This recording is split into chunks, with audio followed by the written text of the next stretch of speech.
Hello বন্ধুরা, গল্পের গল্প চ্যানেলে আপনাদের স্বাগতম জানাই।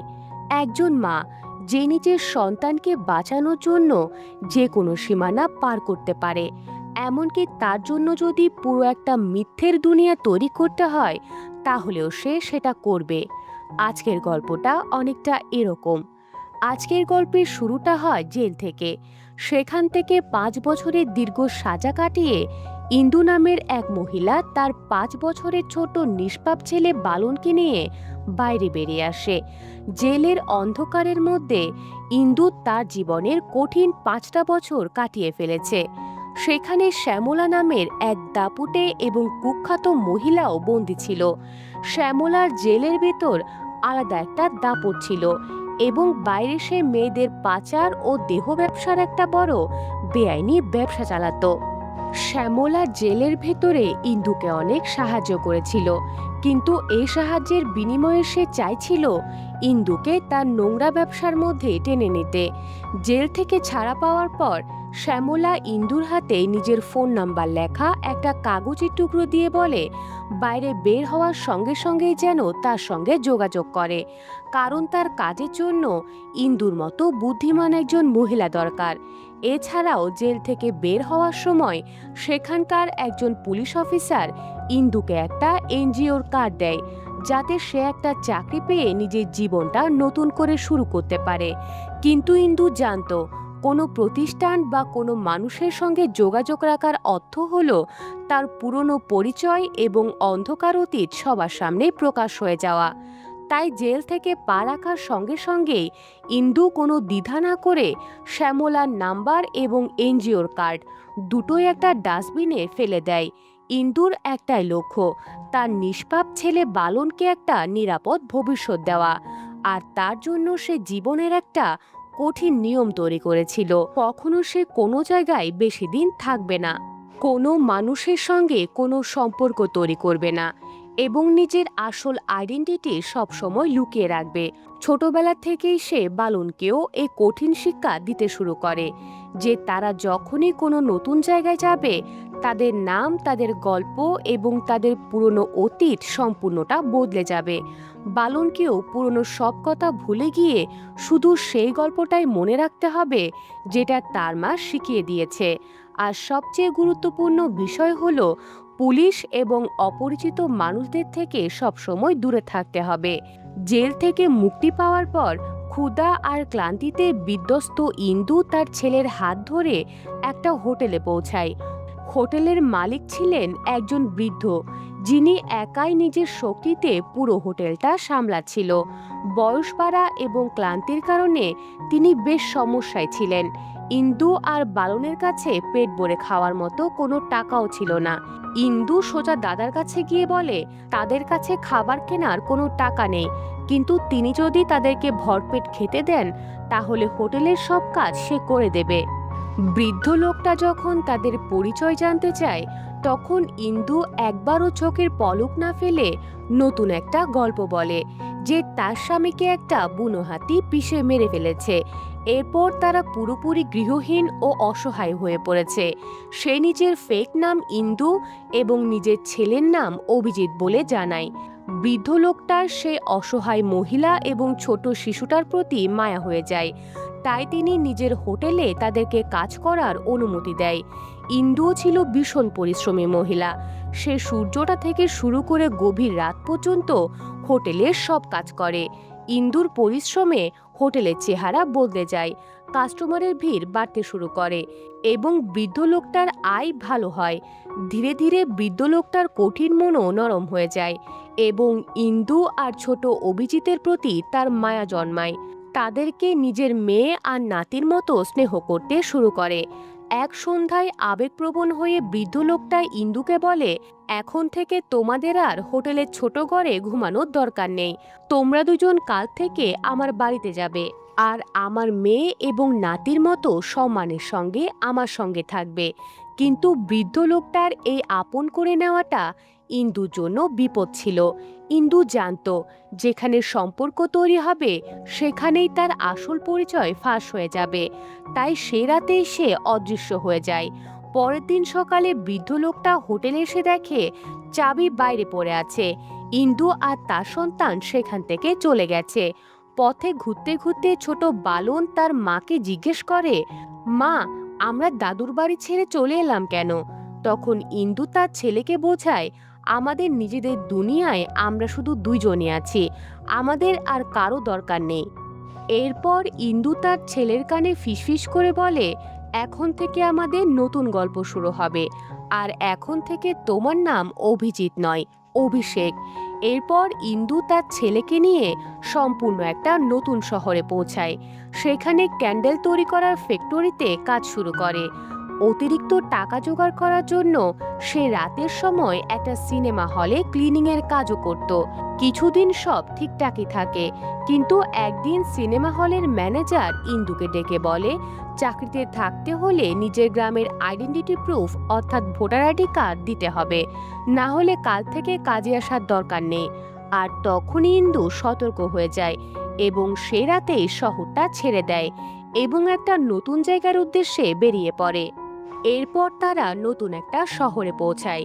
ইন্দুর নিয়ম ছিল পরিষ্কার, প্রতিটা নতুন জায়গায় পৌঁছানোর সঙ্গে সঙ্গে নিজের নাম, নিজের গল্প এবং নিজের আইডেন্টিটি পুরোপুরি বদলে ফেলতে হবে।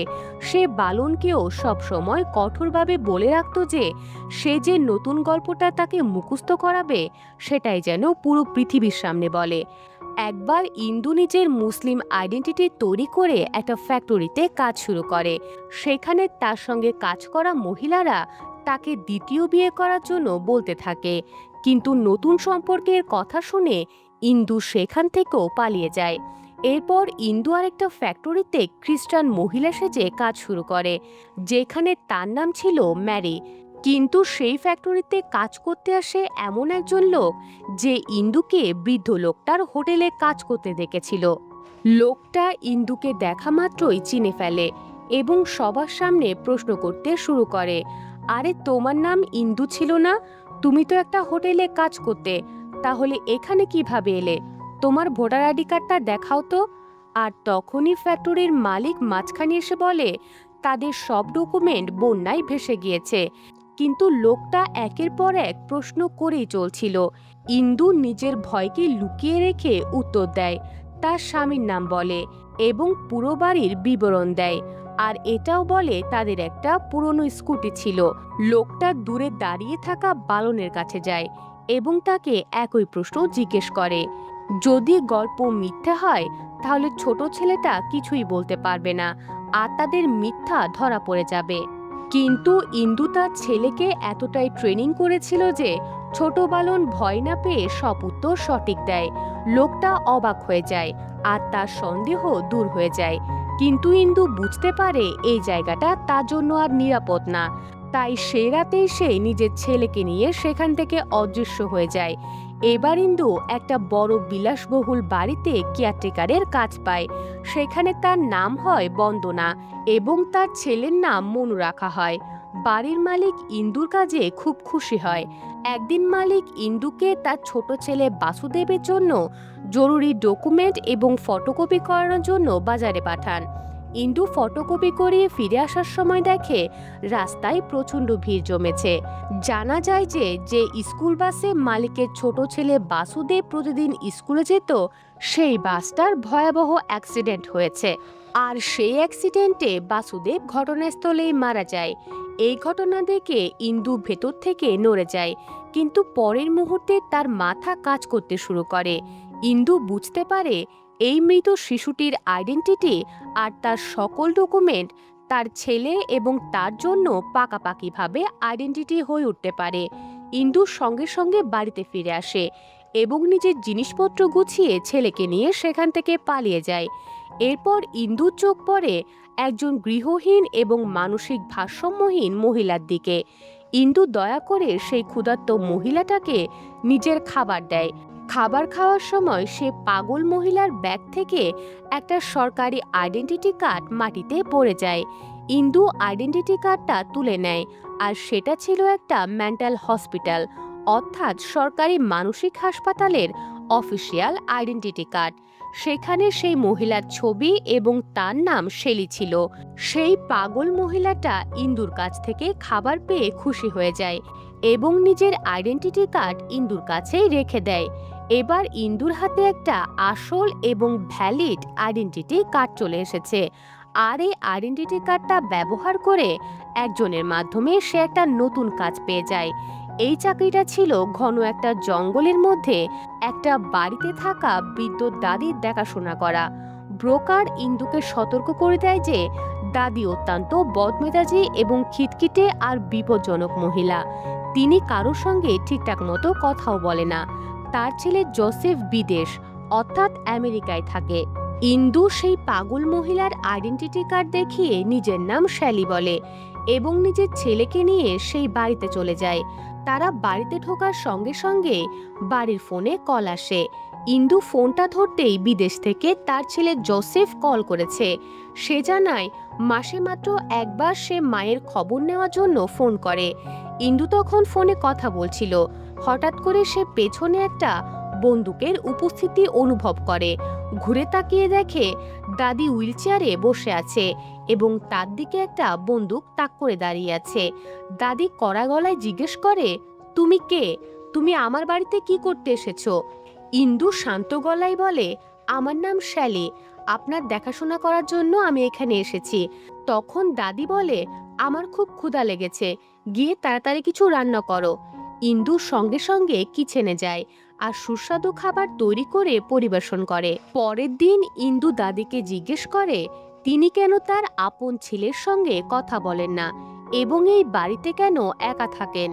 দাদি জানান তার স্বামী একজন ফ্রিডম ফাইটার ছিল, যে নিজের দেশের জন্য ইংরেজদের বিরুদ্ধে লড়াই করেছে, কিন্তু তার নিজের ছেলে ইংরেজদের গোলামি করতে বিদেশ চলে গিয়েছে, তাই তিনি সেই ছেলের মুখও দেখেন না। এরপর দাদি আরও জানান যে যখন ইংরেজ পুলিশ তার স্বামীকে ধরতে পারেনি তখন তাকেই ধরে নিয়ে যায় এবং 6 মাস একটা অন্ধকার কারাগারে বন্দি করে রাখে। তার নখ উপড়ে ফেলে এবং প্রচণ্ড মারধর করে, কিন্তু তাও তিনি কখনো তার স্বামীর ঠিকানা তাদেরকে বলেনি। এমন দেশপ্রেমিক একজন মহিলার কাছে নিজের স্বার্থপর ছেলে থেকে দূরে থাকা কোনো বড় ব্যাপারই ছিল না। ইন্দু দাদির এই অদম্য সাহস দেখে গভীরভাবে প্রভাবিত হন। এরপর ইন্দু একটা কাছের স্কুলে নিজের ছেলেকে ভর্তি করায়। সেখানে সে নিজের নাম রাজিনী বলে আর তার স্বামী বিদেশ থাকে এমন একটা মিথ্যা গল্প বানায়, আর তার ছেলের নাম সেই মৃত ছেলেটা অর্থাৎ বাসুদেবের নাম লিখিয়ে দেয়। স্কুলের প্রথম দিন টিচার যখন বাসুদেবকে ক্লাসের সামনে দাঁড় করিয়ে নিজের পরিচয় দিতে বলে তখন নিষ্পাপ শিশুটি ভয় পেয়ে যায়। এতদিন তার মা তাকে যত ফেক নাম আর গল্প মুখস্থ করিয়েছে সব তার মাথায় ঘুরতে থাকে এবং সে গুলিয়ে যায়। অন্যদিকে দাদির বাগানে একটা মিষ্টি আম গাছ ছিল। গ্রামের কিছু দুষ্টু ছেলে আম চুরি করার জন্য বাগানের মধ্যে ঢুকে পড়ে। ঠিক তখনই দাদি নিজের হুইলচেয়ার নিয়ে বাইরে বেরিয়ে আসে এবং গুলি চালিয়ে দেয়। বাচ্চারা নিজেদের প্রাণ নিয়ে চিৎকার করতে করতে পালিয়ে যায়। ইন্দু চিৎকার করে বলে, এই পাগল বুড়ি, তুমি কি বাচ্চাগুলোর প্রাণ নেবে? ছোট বালন বলে, মা, এই বুড়িটাকে চায়ের মধ্যে কিছু মিশিয়ে মেরে ফেলি। তখন দাদি হেসে হেসে জানান ওনার বন্দুকে কোনো বুলেট নেই, শুধুই শব্দ হয়। দাদি বলেন তিনি একাই থাকেন, তাই পুরো এলাকায় তিনি এই গুজবটা ছড়িয়ে দিয়েছেন যে এই বাড়িতে একজন পাগল বুড়ি আছে যে গুলি করে দেয়, যাতে কোনো চোর বা অপরাধী বাড়ির ভেতর ঢোকার সাহস না পায়। সময়ের সঙ্গে সঙ্গে দাদি, ইন্দু এবং ছোট বাসুদেবের মধ্যে একটা গভীর সম্পর্ক তৈরি হয়। দাদির ওই ছোট শিশুটির সঙ্গ পেতে খুব ভালো লাগে, কিন্তু দাদি লক্ষ্য করেন ইন্দু তার ছেলেকে পেছনের ঘন জঙ্গলের একটা সিক্রেট পথ ব্যবহার করে স্কুলে নিয়ে যায়। একদিন দাদি ইন্দুকে জিজ্ঞেস করে, তুমি এইভাবে লুকিয়ে লুকিয়ে থাকো কেন? তুমি কি কোনো চুরি করতে এসেছো? দাদি ইন্দুকে আরও বলে, তুমি বরং তোমার সম্পর্কে আমাকে সবকিছু বলো। তখন ইন্দু দাদিকে একটা গল্প বলা শুরু করে। ইন্দু বলে এক ভয়ঙ্কর দানব এক রাজকুমারীকে নিজের ভালোবাসার জালে ফাঁসিয়েছিল এবং পরে তাকে নিজের দাসী বানিয়ে নিয়েছে। যখন এই মহিলা প্রতারণাটা বুঝতে পারে তখন সে পালানোর চেষ্টা করে, কিন্তু সেই দানবের হাত থেকে বেরিয়ে আসা অসম্ভব ছিল। ধীরে ধীরে সেই মহিলা তার অত্যাচার সহ্য করতে থাকে। তারপর একদিন সে জানতে পারে সে প্রেগনেন্ট। সেই মহিলার মনে ভয় ঢুকে যায়, তার সন্তানও হয়তো তার বাবার মতো দানব হয়ে যাবে, অথবা মায়ের মতো কারো গোলামি করে সারা জীবনটা কাটিয়ে দেবে। এই ভয় ধীরে ধীরে রাগে পরিণত হয়। তাই এক রাতে সেই মহিলা একটা কুটার দিয়ে সেই দানবকে কুপিয়ে হত্যা করে, তার লাশ মাটিতে পুঁতে রাখে এবং উপরে একটা কলা গাছ লাগিয়ে দেয়। যখন পুলিশ তাকে ধরে নিয়ে যায়, তখন সে জেলের মধ্যেই তার সন্তানকে জন্ম দেয়। সেই জেলে সে শপথ করে যে আর যাই হয়ে যাক, তার ছেলেকে দানব হতে দেবে না বা কারো গোলাম হতে দেবে না। দাদি বুঝতে পারেন এটা আসলে ইন্দুর নিজের জীবনের সত্য ঘটনা। দাদি এরপর বলেন, আমার মৃত্যুর পর আমার লাশটা এই বাড়ির মধ্যে পুঁতে দিও, আর তার উপরে একটা কলা গাছ লাগিয়ে দিও, আর এখানেই শান্তিতে থেকো। তোমার আর ঘুরে বেড়ানোর কোনো দরকার নেই। দাদির এই ভালোবাসা দেখে ইন্দু সিদ্ধান্ত নেয় যে সে আর এখান থেকে কোথাও যাবে না, এটাই হবে তার শেষ ঠিকানা। কিন্তু ইন্দুর জীবনে শান্তি তো বেশি দিন টেকে না। একদিন বাজারে হঠাৎ করে তার সামনে সেই জেলের কুখ্যাত মহিলা শ্যামলা এসে দাঁড়িয়ে যায়। শ্যামলা ইন্দুকে তার দেহ ব্যবসার কাজে যোগ দিতে বলে। ইন্দু ভয় পেয়ে সেখান থেকে পালিয়ে বাড়ি ফিরে আসে আর নিজের জিনিসপত্র গোছাতে শুরু করে। ছোট বাসুদেব কাঁদতে কাঁদতে স্কুলে যাওয়ার জন্য জেদ করতে থাকে। ইন্দু নিজের ছেলের উপর চিৎকার করে এবং নিজেও কাঁদে। ঠিক তখনই হঠাৎ করে দাদি অসুস্থ হয়ে যায়। ইন্দু তাকে ইনহেলার দেয়, কিন্তু দাদি সেই ইনহেলার দূরে ছুঁড়ে ফেলে দেয়। দাদি ইন্দুর হাত ধরে বলে, কোথায় পালাবি, এখানেই থাক আর বাচ্চার জন্য বাঁচ। এ কথা বলেই দাদি ইন্দুর কোলে শেষ নিঃশ্বাস ত্যাগ করে। দাদির মৃত্যুতে ইন্দুর হৃদয় ভেঙে যায়। দাদির শেষ ইচ্ছে পূরণ করে ইন্দু তার মৃতদেহ বাগানের সম্পূর্ণ সম্মানের সঙ্গে দাফন করে, আর ঠিক তার উপর একটা কলা গাছও লাগিয়ে দেয়। এরপর যখন দাদির ছেলে জোসেফ বিদেশ থেকে ফোন করে, তখন ইন্দু একেবারে স্বাভাবিক গলায় কথা বলে, এমনভাবে বোঝায় যে দাদি আগের মতোই রেগে আছেন। ইন্দু সেখানেই থেকে যাওয়ার সিদ্ধান্ত নেয়। আর যখন গ্রামের বাচ্চারা আম চুরি করতে আসে, তখন সে দাদির মতো বন্দুক চালায়, যাতে সবাই বুঝতে পারে দাদি এখনো বেঁচে আছে। এইভাবে নাটকটা চলতেই থাকে। একদিন ইন্দু তার ছেলেকে স্কুল বাসে তুলে দিয়ে ফিরছিল। তখন হঠাৎ করে তার মনে হয় কেউ তাকে ফলো করছে। বাড়িতে পৌঁছাতেই ডোরবেল বেজে ওঠে, আর সামনে সেই কুখ্যাত মহিলা শ্যামলাকে দেখা যায়, যার সঙ্গে ইন্দুর জেলে দেখা হয়েছে।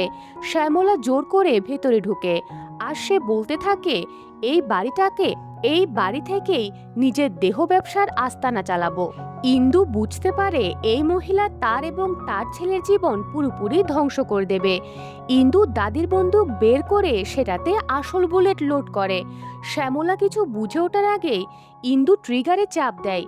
বুলেট শ্যামলার বুক ভেদ করে বেরিয়ে যায়। সে রক্তাক্ত অবস্থায় সেখানেই লুটিয়ে পড়ে। ইন্দু তখন ফ্লোর থেকে রক্ত পরিষ্কার করছিল। এমন সময় ব্রোকারের ফোন আসে। ব্রোকার জানায় দাদির ছেলে জোসেফ পরিবার সহ দুপুর 4টার দিকে সারপ্রাইজ দিতে আসছে। তখন ঘড়িতে বাজছিল দুপুর 2টা, অর্থাৎ নিজের জীবন বাঁচানোর জন্য ইন্দুর হাতে ছিল মাত্র 2 ঘন্টা। বাড়ির ভেতর একটা লাশ পড়ে আছে, আর দাদিকে তো ইতিমধ্যেই দাফন করা হয়ে গেছে, এবং 4টার মধ্যে ইন্দুর পুরো সত্য প্রকাশ হওয়ার সম্ভাবনাও রয়েছে। অন্যদিকে দুপুর 2টায় স্কুল বাস ছোট বাসুদেবকে বাস স্টেশনে নামিয়ে দেয়। নিজের মায়ের শেখানো কথা মনে রেখে নিষ্পাপ বাসুদেব সেখানেই চুপচাপ মায়ের জন্য অপেক্ষা করতে থাকে। এবার গল্পে প্রবেশ করে পবিত্রার নামের এক নিষ্ঠুর, অহংকারী এবং উগ্র স্বভাবের পুলিশ অফিসার।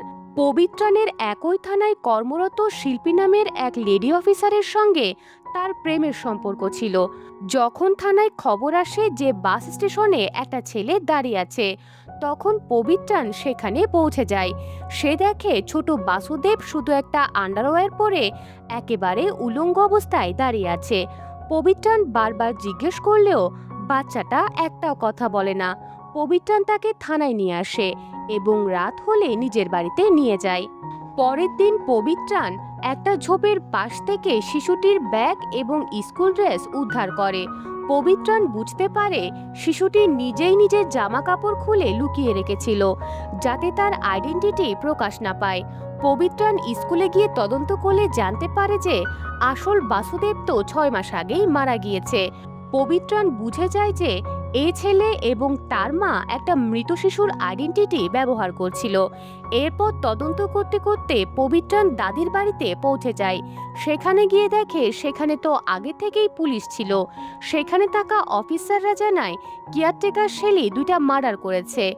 অন্যদিকে থানায় ছোট বালন লেডি অফিসার শিল্পীকে ধোঁকা দিয়ে সুযোগ পাওয়া মাত্রই পালিয়ে যায়। সিনিয়র অফিসাররা রেগে গেলে স্বার্থপর পবিত্রাণ নিজের ব্যর্থতা লুকানোর জন্য সব দোষ শিল্পীর উপর চাপিয়ে দেয়। শিল্পীর মনটা ভেঙে যায়, তাই সে পবিত্রাণের সাথে সব সম্পর্ক ভেঙে দেয়। পবিত্রাণের ভালোবাসা ওই শিশুটার জন্য হারিয়ে গেছে, তাই সে শিশুটাকে ভয়ঙ্করভাবে ঘৃণা করতে শুরু করে। এরপর 5 বছর কেটে যায়। 5 বছর পর বালন আবার গ্রামে ফিরে আসে এবং ধ্বংসস্তূপে পরিণত হওয়া দাদির বাড়িতে যায়। সেখানে কিছু ছেলে তাকে জানায় যে কেয়ারটেকার 2টা খুন করেছে এবং পুলিশ তাকে নিয়ে চলে গিয়েছে। বালন সরাসরি থানায় গিয়ে পবিত্রাণের কাছে নিজের মায়ের কথা জানতে চায়। পবিত্রাণ তিক্তভাবে জানায় যে তার বিয়ে শিল্পীর সাথে হয়নি। বালন হাত জোর করে ক্ষমা চায় এবং তার মাকে খুঁজে দেওয়ার জন্য অনুরোধ করে। তখন পবিত্রাণ তাকে বাইরে থেকে পানি নিয়ে আসতে বলে। বাইরে একজন দয়ালু পুলিশ অফিসার সুমন বালনকে সতর্ক করে দেয় যে পবিত্রাণ একজন আস্তিনের সাপ। তুমি যদি তোমার মায়ের সম্পর্কে কোনো ইনফরমেশন চাও, তাহলে তোমাকে একজন মানুষের সঙ্গে দেখা করতে হবে। তারপর বালন আরেকজন মানুষের মাধ্যমে সেই ব্যক্তিটার কাছে পৌঁছে যায়, যিনি সেই সময় পুলিশ অফিসার ছিলেন। অফিসার জানায় তার মা জেলের মধ্যে পুলিশদের মারধর করত এবং পালিয়ে যাওয়ার চেষ্টা করত, তাই তাকে মেন্টাল হসপিটালে পাঠিয়ে দেওয়া হয়েছে। বালন মেন্টাল হসপিটালে পৌঁছালে সেখানকার এমপ্লয়ি জানায় 1 বছর পর তার ভাই পবিত্রাণ সেখান থেকে তাকে ডিসচার্জ করে নিয়ে গিয়েছে। বালন বুঝতে পারে পবিত্রাণ প্রতিশোধের আগুনে অন্ধ হয়ে তার মাকে বেআইনিভাবে নিজের হেফাজতে আটকে রেখেছে। বালন পবিত্রাণের কাছে গিয়ে তার মাকে চায়। তখন পবিত্রাণ তার আইডেন্টিটি কার্ড চেয়ে তাকে ব্যঙ্গ করে।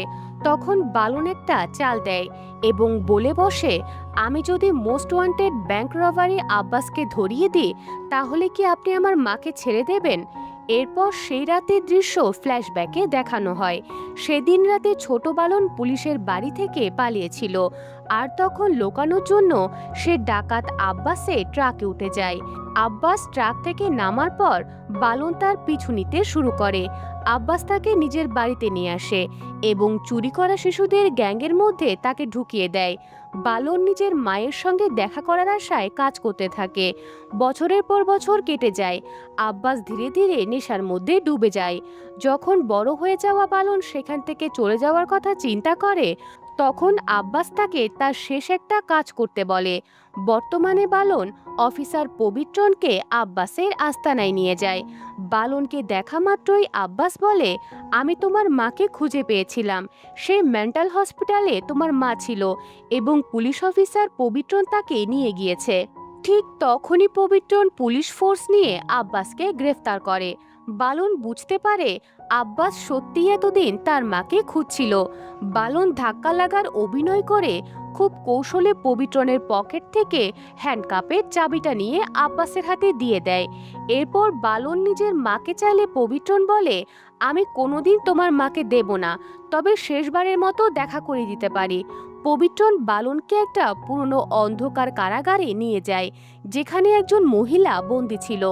বালন মুখ দেখা মাত্রই পাগলের মতো বাইরে দৌড়ে আসে, কারণ সেই মহিলা তার মা ছিল না, বরং সে আসল পাগল মহিলা শেলি ছিল। এখানেই সবচেয়ে বড় সাসপেন্সটা প্রকাশ পায়। সেই ভয়ঙ্কর দুপুরে ইন্দু শ্যামলাকে হত্যা করার পর পাগল মহিলা শেলিকে বাড়িতে আনে এবং তাকে প্রস্তুত করে আর তার হাতে বন্দুক ধরিয়ে দেয়। বিকাল 4টায় যখন দাদির পরিবার বাড়িতে আসে, তখন শেলি তাদের দিকে বন্দুক তাক করে থাকে আর ইন্দু পেছনের রাস্তা দিয়ে পালিয়ে যায়।